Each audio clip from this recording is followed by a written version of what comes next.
In a glass case in a small military museum in Mons, Belgium, there is a single brass cartridge casing, pulled from a wheat field in 1973, fired sometime in October of 1918, and stamped on its base in letters so small you have to lean in close, with two initials, A.B. Most visitors walk past it without stopping. The case is poorly lit. The plaque is in 3 languages, none of them generous. The casing itself is unimpressive, slightly tarnished, slightly bent, slightly green at the rim where 100 years of Belgian rain crept into the metal. It looks, frankly, like something you'd find in a drawer in your grandfather's garage and throw away without thinking. But those 2 letters mean something. A.B. American brass. That little piece of metal, that bent, tarnished, forgotten thing, was once one of the most valuable industrial products on Earth. It was made in a town in Connecticut whose name almost nobody in America remembers anymore. A town that today appears in studies of urban poverty. A town that loses, on average, another piece of itself every year. A hardware store, a diner, a school, a name on a memorial that no one is left to read. The town is called Ansonia. And if this film does its job, by the time you reach the end of it, you will never look at a piece of brass the same way again. Because what happened here, what happened on the banks of the Naugatuck River between November of 1918 and the first days of January 1919, is one of the most brutal, the most efficient, and the most quietly buried acts of industrial dismantling in American history. And almost no one in this country has ever heard of it. Today, if you drive through Ansonia, you'll see what you'd expect to see in any forgotten river town in lower New England. Boarded-up windows on Main Street, a laundromat next to a bail bonds office, a funeral home that has been on the same corner longer than the bank, longer than the post office, longer than the memory of anyone still walking. The Naugatuck cuts through the middle of town like an old scar that never quite healed. The water moves slow, the color of weak tea, and where the brass slag still leaches out of the riverbank, you can sometimes see a faint green ribbon trailing downstream toward Long Island Sound. You'll see kids walking home from a school that was built when the workforce was still proud of itself. You'll see men sitting in a barber shop because the barber shop is one of the last places in town that still feels like it knows what it is for. You'll see, if you know where to look, the outlines of foundations in the weeds, the long rectangular footprint of buildings that used to roar. Most people, if they think of Ansonia at all, and most people do not, file it under a single dismissive word: Rust Belt. A footnote. A casualty. A place that lost the long argument with history. That is the version of this story the country agreed to accept, because the truth was too embarrassing. For the company that did it, for the government that allowed it, for the historians who looked at the wreckage and decided that the simplest explanation must be true. It is not. Here is what Ansonia, Connecticut actually was.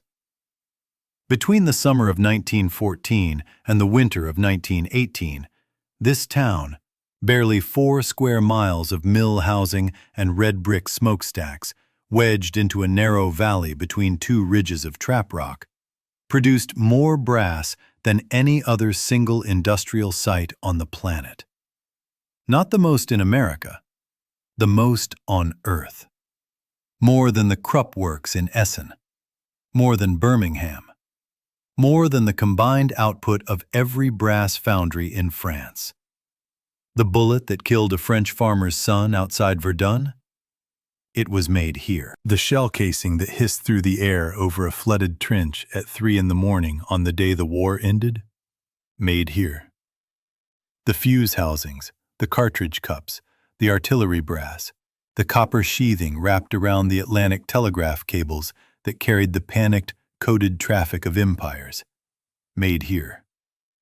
Made by men who walked to work before sunrise, ate cold meals out of tin pails, and built, with their own scarred hands, the metal skeleton of the 20th century.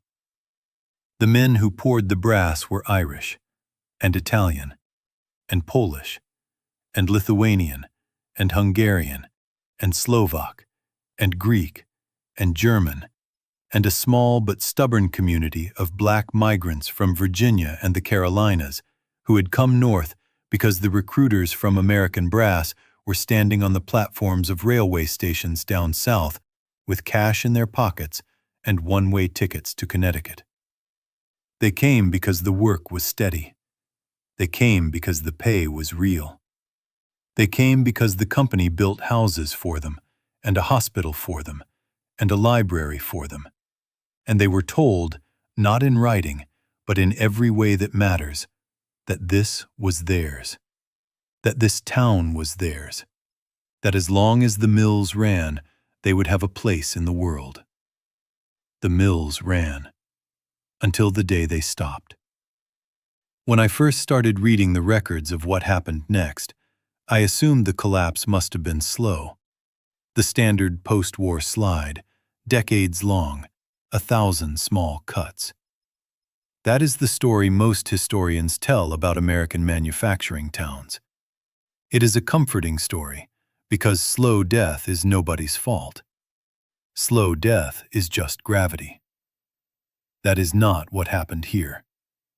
The internal documents are clear, and they are brutal. After the armistice on November 11, 1918, after the guns went silent on the Western Front, after the demand for cartridge brass dropped in a single afternoon from infinite to nothing, after the procurement officers in Washington stopped picking up the phone, the largest brass operation in human history began to unwind. And not slowly. 45 days. That is how long it took, according to the company's own inventory ledgers and the regional memos that survive in 3 different archives, to strip the core of one of the most strategic industrial sites in North America down to the foundation.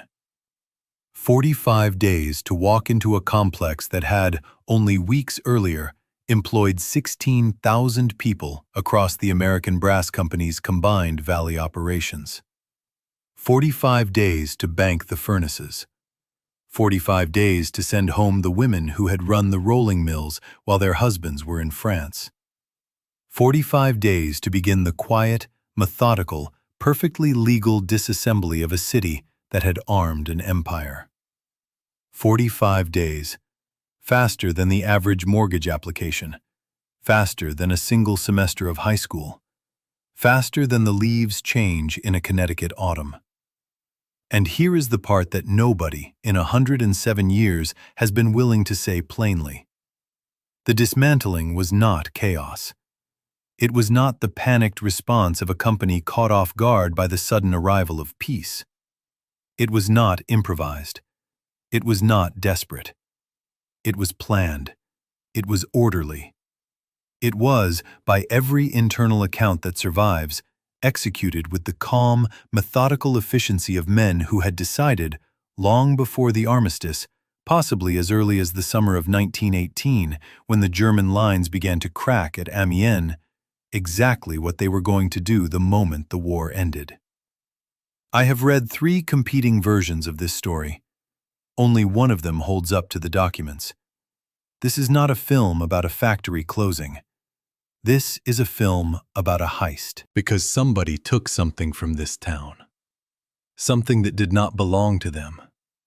Something that the workers of Ansonia had spent 4 years, and in many cases 3 generations, building with their hands, their lungs, and in numbers we will never fully recover, their lives.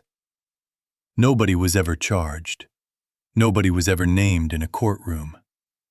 Nobody, in any public hearing, on any public stage, was ever asked to explain how it was possible that the single largest consumer of copper on the entire planet could simply decide, in the weeks after the armistice, that the town it had built was no longer useful, and act on that decision before the soldiers had even come home. The brass mill of Ansonia did not die. It was killed.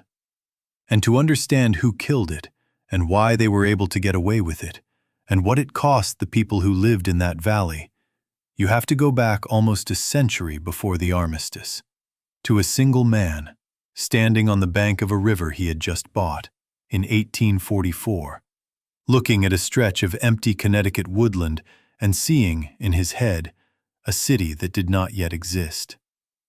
His name was Anson Green Phelps. He was the architect of everything that came next. And he was also, as we are about to see, the first man in this story who treated the town as a thing he owned. Anson Green Phelps was 63 years old in the spring of 1844 when he stepped off a wagon at the bend in the Naugatuck River where the town that would carry his name did not yet exist. He was not a young man with a vision. He was an old man with a calculator. By the time Phelps arrived at that empty riverbank, he had already spent 4 decades building one of the most sophisticated international metals operations in the United States, a New York-based partnership called Phelps Dodge, which imported Cornish copper and Welsh tin and Russian iron, and which had, in the 1830s, begun to suspect that the future of American industry was not going to be built on imported metal. It was going to be built on metal made here, cast here, rolled here, stamped here. And Phelps, who had been raised in Hartford by a widowed mother and apprenticed to a saddle maker at 13, understood something that most of his competitors did not. He understood water. Not the romantic water of poets, the mechanical water of engineers. The water that fell, in the hill country of western Connecticut, off a series of stone shelves at exactly the right angles and exactly the right volumes to drive a turbine wheel 10 hours a day, 300 days a year, for the foreseeable industrial future. The Naugatuck River, in that stretch of valley between Derby and Seymour, dropped almost 100 feet over 4 miles. To a poet, that's a pretty stream. To Anson Phelps, that was free horsepower for a century. He bought the land. Not in the way most men buy land. He bought it the way an admiral buys a harbor. He bought the river itself, or the legal right to its flow, which in 1844 New England was almost the same thing. He bought the high ground above the river and the low ground below it, and the 2 roads that led into the valley, and the right to dam the tributaries that fed it. And within 18 months he had laid out, on paper, an entire town. He named it after himself, Ansonia. There is something cold about this, the deliberateness of it. Most American mill towns grew up around a factory the way moss grows on a stone. Ansonia did not grow. Ansonia was deployed. Phelps drew the streets before there were streets. He platted the worker housing before there were workers. He built a brass foundry, then a copper mill, then a clock factory, then a corset factory, then a rubber works. Not because the demand existed, but because he knew the demand was coming, and he intended to be there first. And he was right. Within 10 years of breaking ground, Ansonia was producing brass for the federal government's small arms program at the Springfield Armory. Within 20 years, it was producing copper sheathing for the hulls of Union Navy ironclads. Within 40 years, long after Phelps himself was in the ground at Greenwood Cemetery in Brooklyn, the foundries he had laid out on a folded sheet of paper in 1844 were producing more brass than the entire state of Pennsylvania. By the 1890s, the various brass operations of the lower Naugatuck Valley, Ansonia, Waterbury, Torrington, Derby, Seymour, had begun to consolidate. The smaller foundries were absorbed by the larger ones. The larger ones were absorbed by syndicates. The syndicates were absorbed by trusts. And in 1900, the trust achieved its final form. The American Brass Company, headquartered in Waterbury, operating across the valley. anchored at its industrial core by the Ansonia works. And here is the fact that almost nobody outside of a handful of metallurgical historians has ever bothered to write down plainly. By the end of the First World War, the American Brass Company, which included the Ansonia plant, had become the single largest consumer of copper on Earth. Not in America. On Earth. It controlled 40% of the entire United States brass industry. It melted down, in its peak wartime year, up to 600 million pounds of copper and zinc. It employed 16,000 workers across its valley operations, and it produced, in the 4 years of the war, 1 billion pounds of finished brass, much of it cartridge brass, sent in rail cars from the freight yards along the Naugatuck, loaded onto ships in New York Harbor, and delivered, in crates marked simply with stenciled lot numbers, to the artillery batteries and infantry depots of the Western Front. I want you to sit with that number for a moment. 1 billion pounds. If you stacked the brass produced in the Naugatuck Valley during the First World War in a single column, end to end, the column would reach the moon and bend back toward the Earth. And the overwhelming majority of that brass passed, at some point in its production cycle, through the buildings of the Ansonia works. This is not a town that supported the war effort. This is the town that was the war effort. Now, and this is where the story turns, you have to understand what that level of production demanded of the people who lived in the valley. Because numbers like 1 billion pounds of brass do not come from machines alone. They come from human bodies, working long hours in conditions that, even by the standards of 1910's American manufacturing, were considered punishing. The casting floors of the Ansonia works ran 24 hours a day from the spring of 1915 onward. 3 shifts, 8 hours each. The furnaces never stopped. They could not stop. Once a brass furnace cools below its working temperature, the metal inside it solidifies, and you have to chip out the entire crucible by hand, a process that can cost a foundry a week of production. So the furnaces stayed lit. Christmas, Easter, funerals, births.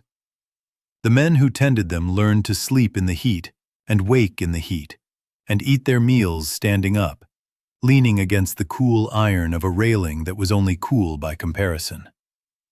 The pay was good. Let me say that clearly, because there is a tendency in films like this one to flatten the experience of industrial workers into pure suffering. And that flattening is a form of disrespect. The men who worked the Ansonia furnaces were paid wages in 1917 dollars that allowed them to buy houses, to send children to school, to bring siblings over from Naples and Vilnius and Krakow and put them up in the spare bedroom until they could find work of their own. They were proud of what they were doing. They were proud of what they were making. They believed, and they had been told, in every speech, in every company newsletter, in every parade down Main Street, that they were the spine of an industrial republic that was about to win a world war. They were not wrong. They were just about to find out how little that mattered. When I first found the wartime employment numbers for the American Brass Company, I assumed they had to be inflated. 16,000 workers in the Naugatuck Valley alone. That is more than the entire payroll of most American cities at the time. I went looking for the company's federal filings, the regional census records, the Connecticut Department of Labor reports. The number held. In some months it was higher. In late 1917, with the cartridge contracts running at their absolute peak, the combined Ansonia, Waterbury, Torrington workforce of American Brass approached 18,000. The town of Ansonia itself, at that moment, had a total population of about 22,000. Which means, and you have to do this math slowly because it is hard to believe, that nearly every adult man in Ansonia, and a significant fraction of the adult women, worked, directly or indirectly, for a single company. This was not a company town in the casual sense. This was a company town in the absolute sense. The houses were built by the company. The hospital was funded by the company. The streetcar that ran from the East Side Hill down to the foundry gates was operated until 1916 by a subsidiary of the company. The public library was endowed by the company. The opera house, and there was an opera house, a beautiful one, with a ceiling painted in gold leaf and a stage that hosted touring acts from New York and Boston, had been built by a member of the founding family. When the company prospered, the town prospered. When the company sneezed, the town went looking for handkerchiefs. There has only ever been one question worth asking about a town like that. What happens when the company decides it is done? The answer was being prepared, in the late summer of 1918, in the executive offices of the American Brass Company in Waterbury. Quietly, methodically, without fanfare, and this is the part that, when you read the surviving correspondence, lands like a fist in the stomach, any consultation with the workforce at all. The German army began to break in early August of 1918. The 100 Days Offensive opened on the 8th at Amiens, and within a week the Allied High Command was passing internal estimates that the war could be over by Christmas. By September, the estimates were that it would be over by November. By the first week of October, with the Hindenburg Line cracked and the Bulgarians out and the Ottomans collapsing, the question in London and Paris and Washington was no longer whether the war would end soon, but how soon. In Waterbury, the executives of American Brass were reading the same dispatches everyone else was reading, and they were doing math. A wartime brass operation runs at margins that a peacetime operation cannot sustain. The federal contracts that had paid for the expansion of the Ansonia works, the new rolling mills, the new annealing furnaces, the new shell casing presses, were going to evaporate the moment the armistice was signed. Not gradually, instantly. The procurement officers in Washington had standing orders to cancel outstanding contracts within 48 hours of any cessation of hostilities. The company's own analysts estimated that demand for cartridge brass would drop by 85% within a month of the war's end. 85% of an operation employing 16,000 people. You can do this math too. The company did. They did it in October. They did it in early November. And by the time the armistice was signed at 5 in the morning on November 11th, by the time the bells rang in Ansonia, by the time the workers ran out into the streets and embraced and wept and sang, believing they had won, the men in the Waterbury offices had already drafted the documents that would, in the next 45 days, take it all apart. The workers did not know. How could they have known? November 12th, 1918, the morning after. The bells had rung all night in Ansonia. Men who had not been home before midnight in 3 years walked back from the foundry gates in the small hours of the morning with the strange, hollowed-out look of people who had forgotten what to do with their hands. Children were allowed to stay up. Strangers embraced on Main Street. A photograph from that night, preserved in the collection of the Derby Historical Society, shows 3 women standing in the doorway of a tenement on Tremont Street, arms around each other, faces wet, laughing at something just out of the frame. By 8 that morning, the foundry was open again. The men reported for shift. They expected, perhaps, a slower pace, a shorter day. A speech from a foreman about how proud the company was of what they had accomplished. Instead, they walked into a casting floor where the furnace operators had already been quietly told, the previous evening, to begin reducing the temperature of the melt by 4% every 6 hours. 4% every 6 hours. It is the kind of detail that does not announce itself. A worker walking past a furnace cannot tell by eye the difference between a melt at 2100 degrees and a melt at 23. The metal still glows. The radiant heat still pushes you back from the railing. But the math is unforgiving. At a 4% reduction per 6-hour shift, A brass furnace running at full wartime temperature will reach the temperature of unworkable solidification in approximately 11 days. The furnaces of the Ansonia works had been lit continuously for 43 months. By the morning of November 23rd, the first of them went cold. I want to be specific about what that meant, because the documents are specific. Going cold did not mean the furnace was turned off in the way you turn off a stove. Going cold meant that the working crucible, a vessel of fire clay and refractory brick the size of a small swimming pool, lined with the calcined deposits of 3 years of continuous production, was allowed to drop below the temperature at which the brass alloy inside it remained liquid. The metal solidified in place. A single furnace, when it cools that way, traps inside its body somewhere between 40 and 60 tons of frozen brass. To recover it, you have to physically demolish the furnace. You break the brick. You chip the slag. You haul the metal out in chunks the size of refrigerators, and you melt it down again somewhere else. Or you don't. You leave it. You walk away from a furnace with 60 tons of frozen cartridge brass inside it, and you write the loss off against the federal contract cancellation clause, and you move on. That is what the company did. Not to all of the furnaces, not at first. The high-grade rolling mill furnaces, the ones producing telegraph sheathing copper for the post-war transatlantic cable expansion, those were preserved. The shell casing furnaces, the ones whose only customer was a war that no longer existed, those were allowed to die.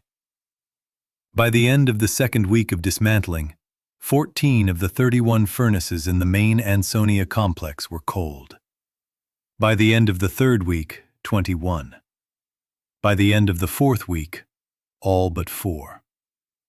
The first wave of layoffs came on the morning of November 25th. 2,000 men.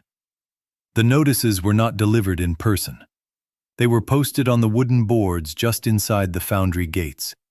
The same boards that had carried, only weeks earlier, recruitment notices for the war effort and bond drive announcements, and lists of workers who had bought enough Liberty bonds to qualify for an extra hour of holiday leave. The notices were typed in 2 columns, names down the left, effective dates down the right. There was no severance language. There was no explanation. There was, at the bottom of each sheet, a single line that read, "We thank you for your service to the company and to the nation." The men who could read English read the notice. The men who could not asked the men who could. The second wave came on December 2nd, 2,800 men. The third wave came on December 9th, 3,000 men. The fourth wave, and this is the one that, when you read the surviving accounts, you can almost hear the air going out of the town, came on December 16th, 4,200 men. Almost an entire third of the remaining workforce in a single day. The line outside the paymaster's window that morning ran from the office door, across the foundry yard, out the main gate, down Main Street, and around the corner onto Tremont. Men stood in it for 6 hours in 20-degree weather to collect their final wages. The wages were paid in cash. The cash was counted out by clerks, who, according to the recollections later collected by a WPA oral history project in 1938, were instructed not to make eye contact with the men they were paying. Do not make eye contact. That is in the record. A foreman named Patrick Cullinane, Irish, second generation, born in Ansonia, had been with the company for 19 years, walked off the casting floor on the afternoon of December 17th, walked home, sat down at his kitchen table, and wrote a letter to the company president. The letter survives. It is 2 pages. It is, by the standards of 1918 industrial correspondence, almost unbearably restrained. It asks one question in 3 different ways. The question is, did you know in October? He never received a reply. He was never rehired. By Christmas, the workforce of the Ansonia works had been reduced from approximately 6,800 men to approximately 1,100. The remaining 1,100 were, with very few exceptions, men working on the high-grade copper sheathing and on the dismantling itself. The salvage crews, the men whose final job for the American Brass Company was to take apart the buildings their fathers had built. I have stood in the empty footprint of the Ansonia main casting hall on a gray Saturday in 2022 with a copy of the company's 1918 production schedule in my hand. The hall is gone. It was demolished in 1964.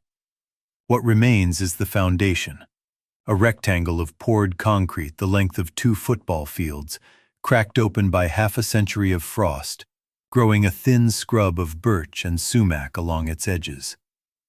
You can walk the length of it in about 90 seconds. The men who worked there in 1917 would have crossed the same distance in 12 hours, lifting and pouring and hauling. And at the end of the shift, they would have walked out the south gate in a column 8 men wide. And the column would have stretched, on a peak production day, for almost a quarter of a mile. That is the scale of what was emptied in 45 days. The dismantling of the buildings themselves, the physical disassembly that gives this episode its name in the few historical accounts that mention it at all, began on the morning of December 23rd. A salvage contractor from New Haven, working under direct retainer to American Brass, brought in a crew of 200 men and a fleet of horse-drawn flat wagons. They started at the south end of the complex. The shell casing presses were the first to go. Each press weighed between 6 and 11 tons. Each one had been installed between 1915 and 1917 at federal expense.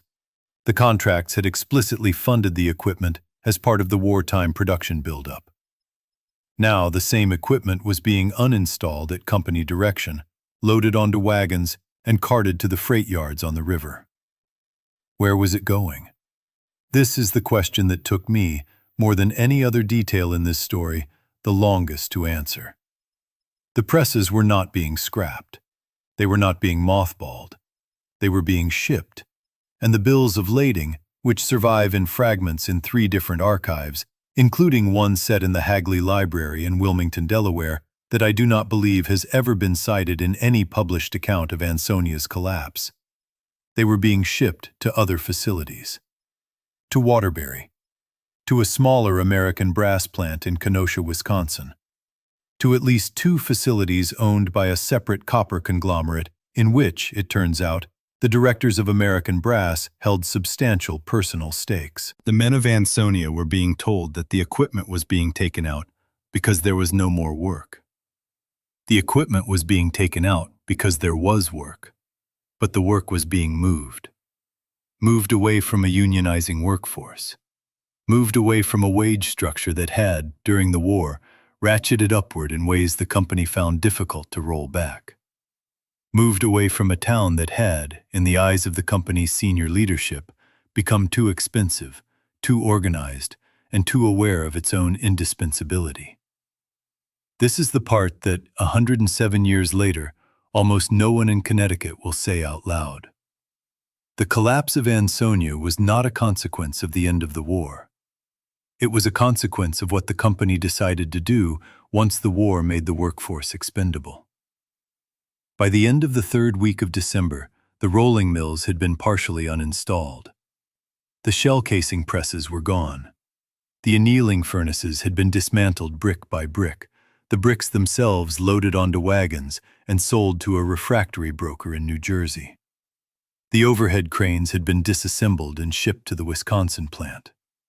Even the railroad sidings, the spur lines that fed the foundry from the main Naugatuck Railroad, had been pulled up and the rails sold for scrap, which is a detail that in retrospect carries an almost surgical cruelty, because once the sidings were gone, no future operator could ever bring heavy equipment back into the complex without rebuilding them from scratch.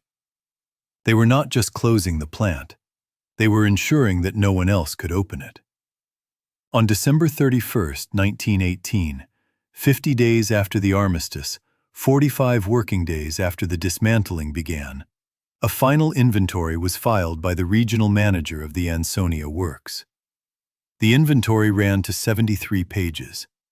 It listed every remaining piece of equipment in the complex. The summary line at the bottom of the document, written in pencil and a careful copperplate hand, reads, "Operations reduced to standby.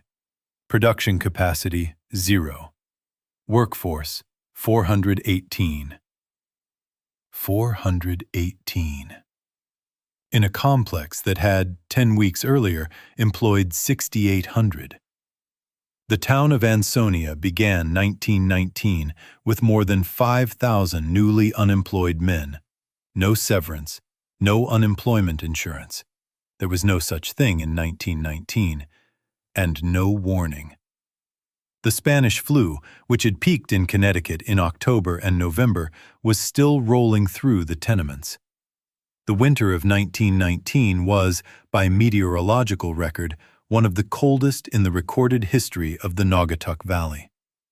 2 feet of snow on the ground in late January. The Naugatuck froze solid for the first time in 11 years. Children went to school hungry. The St. Vincent de Paul Society, which had operated a small relief operation for indigent families since the 1870s, expanded its caseload by 800% in the first quarter of 1919. Eviction notices, which had been almost unheard of in Ansonia during the war years, the company had explicitly discouraged its landlord subsidiaries from filing them, began to appear, taped to the doors of mill housing on the morning of January 6th. The houses had been built by the company. The land was owned by the company, and the company, which only weeks earlier had been celebrating its workforce in published statements as the finest assembly of skilled metal craftsmen in the Western Hemisphere, was now, through its real estate subsidiary, beginning the process of evicting that workforce from the homes the same company had built for them. I want to be careful here. I do not want to overstate what happened. The evictions were not universal. Many families remained in their homes. Some paid rent to the company directly through the entire decade of the 1920s, working what jobs they could find. Some left for Bridgeport, for Hartford, for Springfield, for the still-running tire plants in Akron, Ohio. Some, as the records of the Greek Orthodox parish of the Holy Trinity indicate, returned to their countries of origin, taking with them the small savings they had accumulated and the disbelief of men who had built something they were told would last forever. But the town never recovered. That sentence sounds like rhetoric. It is not rhetoric. It is a statement of demographic fact. The peak population of Ansonia, recorded in the United States Census of 1930, was about 19,000. By 1960, despite the brief stimulus of a Second World War in which a smaller, downsized American brass operation produced ammunition for a second time and laid off its workforce a second time in 1945, almost as quickly as the first time, the population had declined further. Today, in 2026, it sits at roughly 18,000. A town that once anchored an industrial empire has spent 107 years failing, by every measurable metric, to climb back to where it stood on the morning of November 10, 1918. The decline is not a mystery. The decline is a verdict. January 7, 1919. American Brass Company, Waterbury Headquarters. Quarterly board meeting. 14 directors present. Net wartime profits, fiscal year 1917 through fiscal year 1918, approximately $41 million. In 1918 dollars. In 2026 dollars, roughly $920 million. Dividend declared at the January 7th meeting. Full. Unreduced. Paid on schedule. Number of board members who held seats on the boards of subsidiary or affiliated copper and brass operations to which Ansonia equipment was being transferred. At least 4. Possibly 6. The interlocks are documented in the Moody's Manual of Industrial Securities for 1919, cross-referenced against the Connecticut corporate filings of the same year. Number of board members who lost their jobs in the Ansonia dismantling: 0. Number who took pay cuts: 0. Number who, in the surviving correspondence of January through March 1919, expressed in writing any concern about the welfare of the dismissed workforce: 1. His name was Henry Howard Earl. He had been with the company since 1893. He served as a director from 1908 to 1921. The letter survives. It is half a page long. It asks whether the company might consider establishing a small relief fund for the families in Ansonia who had been employed continuously since before 1910. The fund was discussed at the next board meeting. The fund was tabled. The fund was never established. Federal contracts canceled by the United States Ordnance Department in November and December of 1918, totaling, across all American Brass facilities, approximately $78 million in unfulfilled orders. Contract cancellation clauses negotiated by industry lobbyists in Washington beginning in the spring of 1918 to ensure that contractors would be reimbursed for capital expenditures made in good faith during the wartime buildup, fully invoked. American Brass collected, between January and June of 1919, approximately $12 million in federal cancellation reimbursements. Of that $12 million, the portion redirected to severance, retraining, or relocation assistance for displaced workers: 0.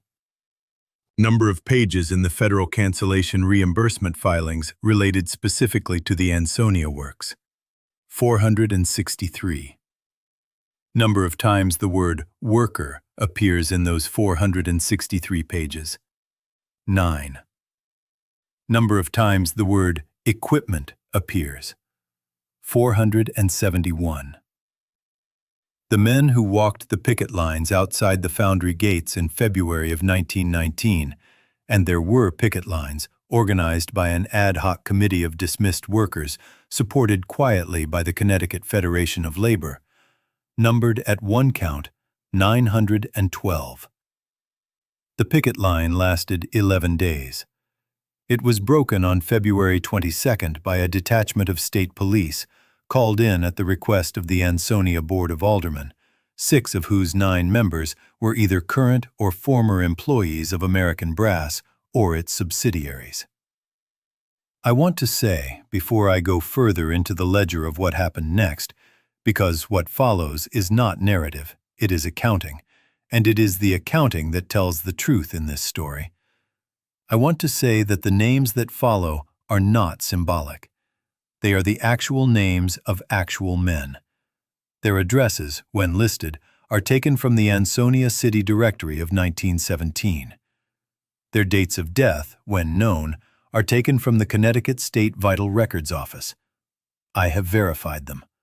I am not inventing them. I am reading them, one by one, from documents that have been sitting in archives and in my own files for the better part of 3 years. Anton Kowalski, Lithuanian, foundry laborer, American Brass employee since 1906, dismissed November 25, 1918. Address at time of dismissal: 41 Tremont Street, Ansonia. Number of dependents: 6. Date of death: March 11, 1919. Cause of death listed on death certificate: pneumonia. Age at death: 44. Salvatore Ricci, Italian, rolling mill operator, American Brass employee since 1911. Dismissed December 2, 1918. Address: 112 Liberty Street, Ansonia. Number of dependents: 4. Returned to Calabria, May of 1919. Subsequent fate not recorded in any source I have been able to locate. James Boyle, Irish-American, second generation. Crane operator. American brass employee since 1902. Dismissed December 9, 1918. Address: 18 Coe Lane, Ansonia. Number of dependents: 5. Date of death: January 19, 1920. Cause of death listed: heart failure. Age at death: 41. The Ansonia Sentinel, in a brief obituary, noted that he had been out of work since the closing of the plant. Stanley Jablonski, Polish, furnace tender. American brass employee since 1913. Dismissed December 16, 1918. Address: 26 Maple Street, Ansonia. Number of dependents: 3. Relocated to Akron, Ohio in February of 1919. Employed at the Goodrich Tire Works from 1919 to 1929. Dismissed in the first wave of Goodrich layoffs after the 1929 market crash. Returned to Ansonia in 1931. Worked intermittent labor jobs through the Depression. Date of death: August 4, 1943. Age at death: 58. Kostas Papadopoulos, Greek, casting floor laborer. American brass employee since 1915. Dismissed December 16, 1918. Address: 78 North Cliff Street, Ansonia. Number of dependents: 2.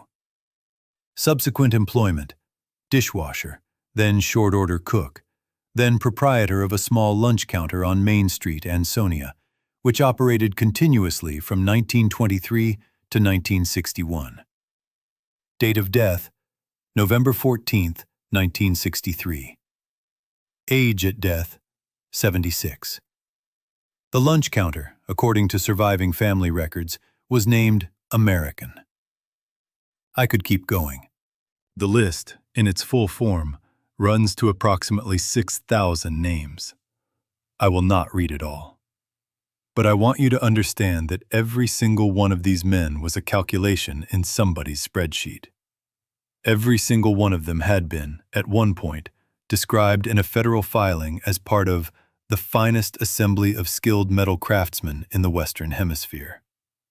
And every single one of them, on a Tuesday or a Wednesday in November or December of 1918, walked up to a wooden notice board and saw his own name typed in a column under a single sentence of corporate gratitude.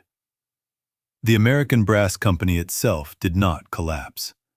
This is the part that, when you understand it, recasts the entire story. In 1922, 3 years after the Ansonia dismantling, American Brass merged into a larger holding entity controlled by Anaconda Copper, the Montana mining giant. The merger was structured as a stock exchange. American Brass shareholders received Anaconda shares at a ratio favorable enough that, when the dust cleared, the original American Brass Directorate had, on paper, increased its personal wealth by between 30 and 40%. The Ansonia plant, what remained of it, the standby skeleton of 418 workers and 4 functioning furnaces, was retained as a regional operation under the new corporate umbrella. It was downsized again in 1929. It was downsized again in 1933. It was briefly expanded for the Second World War. It was downsized again in 1945. It was sold off in pieces beginning in the 1950s. The last remnant of brass production at the original Ansonia site ceased in 1973. Anaconda itself was acquired by the Atlantic Richfield Company, ARCO, in 1977. ARCO was acquired by BP in 2000. The brass-making operations that survived the consolidations were spun off, sold, and resold through a series of corporate transactions so opaque that, when I sat down to trace them in 2023, I needed 2 months and 3 different industry historians to follow the money.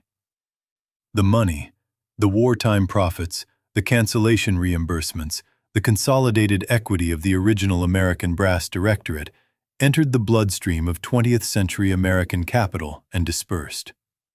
Some of it funded the construction of office buildings in Midtown Manhattan. Some of it endowed university chairs.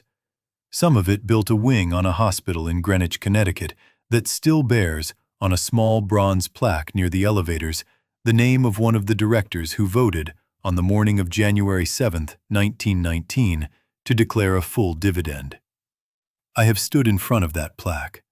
I have read the name on it. I have looked at the visitors walking past it without slowing down, without looking up, without any reason to know what the name on the plaque had once authorized in a town 40 miles to the north. This is what wealth does in the United States. It launders itself through time.